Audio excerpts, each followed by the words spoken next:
Hey, it's Tara with Reiki on the Run, and today I want to talk about following your joy. Very, very important, very life-changing, and I want to talk about how to do it, why we want to do it, and first I want to start with the arguments that might come up either within yourself or from others when you mention living in your joy, following your bliss. And one of those arguments is that you should put others first. And if you are following your joy, you're not doing that. And it's just not true. You can't help others. You can't put others first. You can't help others at all if you can't help yourself first. So, it's like on the airplane. When you get on the airplane, they tell you if the masks come down to put yours on first and then help other people. And it's the same way with following your joy. You can't help others become joyful if you're not so yourself. So not a valid argument. Okay, so the next one is that it's selfish to follow your own joy. And it's really not. You're never going to follow your own joy at the expense of other people. I'm never going to say, I would rather go out and party and spend my money on partying and not feed my kids. That's not following my joy. So nobody is out there doing things like that, being selfish while being in joy, because when we get down to it, in the heart of a person, our core, none of us want to be selfish.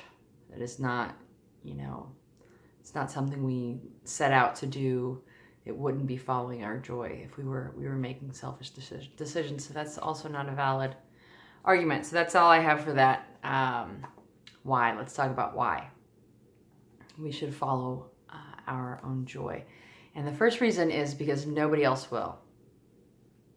Nobody else is going to make sure that you are in joy, that you are having the best time that you can. That's up to each individual. Just like you aren't responsible for others, for how they feel. They aren't responsible for you. And honestly, it takes a lot of pressure off of people when they know that you can just make yourself happy and that you don't have that expectation. Because that is an expectation that a lot of people have. They think if they get a certain someone or a certain person in their life, or a spouse, a friend, that will bring them happiness, and it's not true. It can only come from within. It cannot come from any outside sources. So very important. The next reason of why we would want to follow our own joy is because it feels good. It should just be good enough right there. It feels good to be happy. I think feeling good was invented for a reason. It's there for a reason. I think we're supposed to indulge in feeling good, and like I said earlier, not at the expense of others. But we need to make practice of feeling good because it feels good, and who doesn't want to feel good? All right, the next one. Why we would want to be following our joy is because then you are able to help others. We just talked a second ago about putting your mask on first. And, a lot of us, especially those who put others first in general, we want to help other people greatly. And since you can't do that unless you are in love with yourself, loving yourself, being in joy, you can't. That doesn't overflow out into other people. That only causes more problems for other people. So big reason right there if you are wanting to help other people. The last one here, it'll raise your vibe. When we feel better, obviously our vibe is going to raise, and we want that because we live in a vibrational universe, and we get experiences that match our vibrations. So anytime we are feeling good, we're in alignment, we're centered, we are paying attention to that inner being we have, that inner being, source, God, whatever you want to call it, that knows what we want. And if we will just follow that, then our vibration will rise and we will attract more amazing things, because we, like I said, we attract like attracts like. So anytime you're feeling good, that's going to raise your vibe. And as you continue to do that, you're going to continue to get those better things in life, all those things you've been wanting.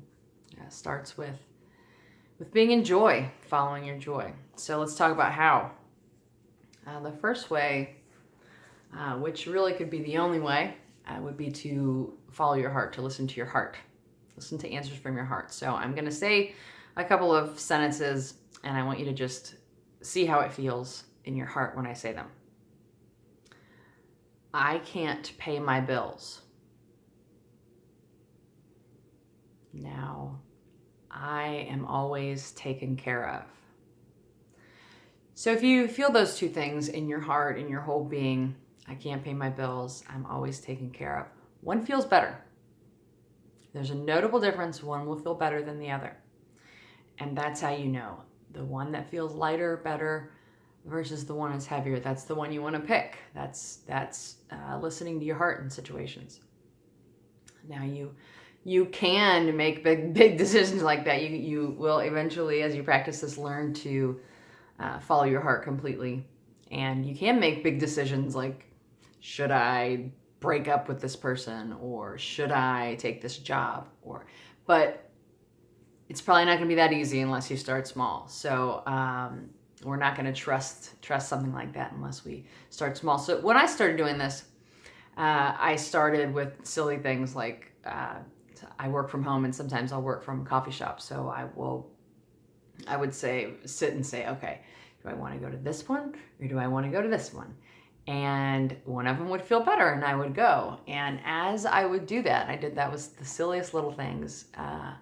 I noticed that I would start enjoying my time better. I would run into people that I wouldn't have run into had I not gone. Things like that. I'd noticed little things that encouraged me and allowed me to start trusting more. And I can make my decisions now that way. And I am in joy most of the time. I'm feeling pretty amazing most of the time. I don't do things I don't want to do anymore, just because I follow my heart. I don't do things. If I get invited to a party, I sit and say, do I want to go to this? Do I not want to go to this? I don't go out of obligation for anyone else because I think someone else wants me to be there. I just don't. And it has not steered me wrong yet. Absolutely hasn't.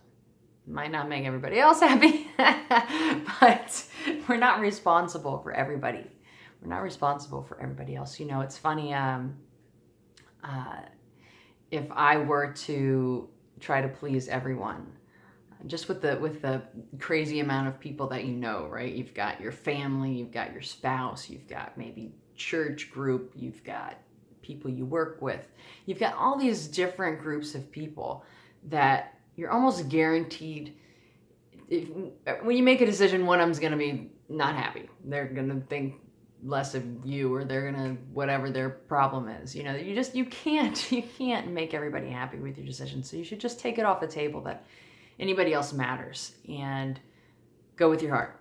Absolutely never going to let you down. Okay? This guy does all the time. The next one on how to be in joy, to listen to your heart. You're going to have to say no a lot. Kind of a little bummer. People don't like that. But you will find yourself saying no. If you constantly going to dinner with the in-laws or the parents and you don't want to, if that's not a way that you enjoy your time, you've got to start saying no. Somebody wants you to watch all their kids and it's not resonating with you. You have to start saying no. You have to start learning how to say no. And you will say it a lot. And if you can get past trying to feel bad for everyone else and stop letting yourself feel bad, this won't be a problem. So, yeah. So next one, don't let logic run you over. We're taught, a lot of us are taught to use our brain a little more than we should, to be logical, analytical, write your pros and cons and, look at all the facts and be smart, think it through. And that's not always the best way. That would get you in a lot of trouble. I've talked myself out of plenty of things because I've known in my heart what I want to do, but then I start thinking, well, how's that going to look? How's it going to work? How's it going to look for other people? And once you start doing that,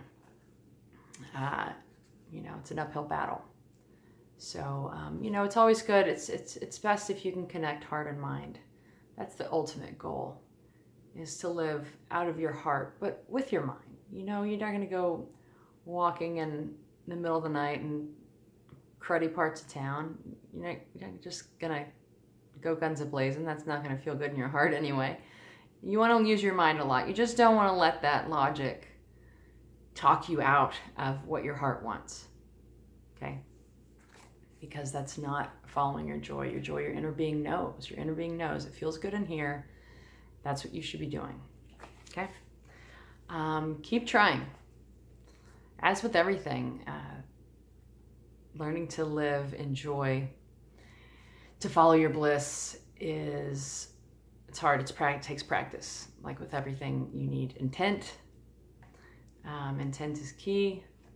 And so you need to continually remind yourself to practice this. You need to intend to live in joy, to follow your joy, to seek things out that please you. And so you can't give up. Just keep at it every chance you get. And sometimes you'll mess up and don't worry about it.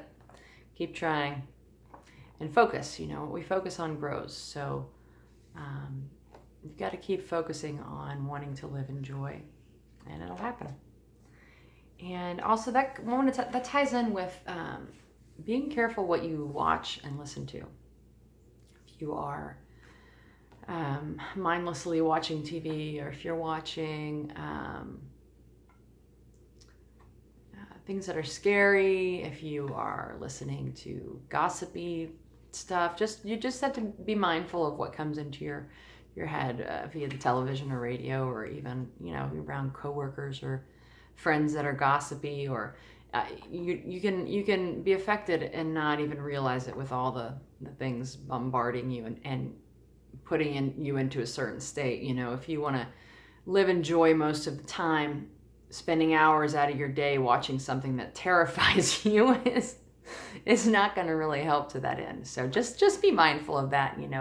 Watching the news can be super depressing. Just be mindful of what's coming into your head. And so the last thing I want to say is that it really ties in with intuition.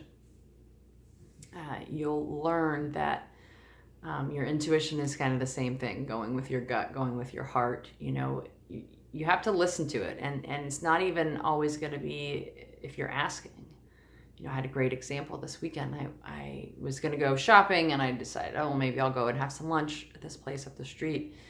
And I decided I didn't want to go, but I kept feeling this pull to go. And I even, and then I did. I asked, like I said, and I'll go eat lunch there, and I won't eat lunch there. And it felt better to go, even though my mind didn't want to go. I kept thinking, I don't really want to talk to some of those people today. It's a little chilly. And anyway, I met a beautiful man who introduced me to his beautiful daughter, and they totally enhanced my weekend. It was such a great joy to sit and talk to someone that's very like-minded. And it just completely made my weekend. And had I not listened to that intuition, had I not checked in, I wouldn't have experienced that. And these are the experiences that you want. These are the experiences I want. And so learning to listen to those little shots of inspiration, those ideas, don't dismiss them. When you get ideas like that, even if you don't think it's what you want, you don't feel up to it, check in. That's intuition. Okay, check in with your heart, see what your heart says about it, and do it. Do it. Listen to your heart. Your heart knows, your inner being knows.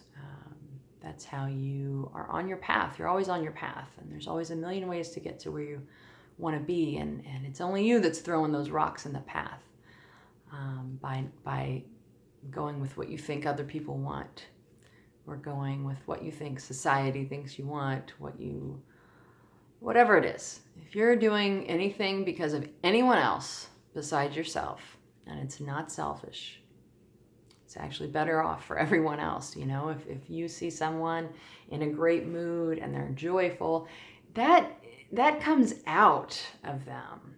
That comes out, and it affects you. So it's not selfish to do that at all. It's actually, you know, it's good. It's good for the collective. It's good for everyone. So anyway, that's all I have today. I hope you're all well. I want you to know, if anyone hasn't told you today, I love you very, very much. And I hope that you are doing very well. Hopefully this has helped. And I will talk to you soon. Namaste.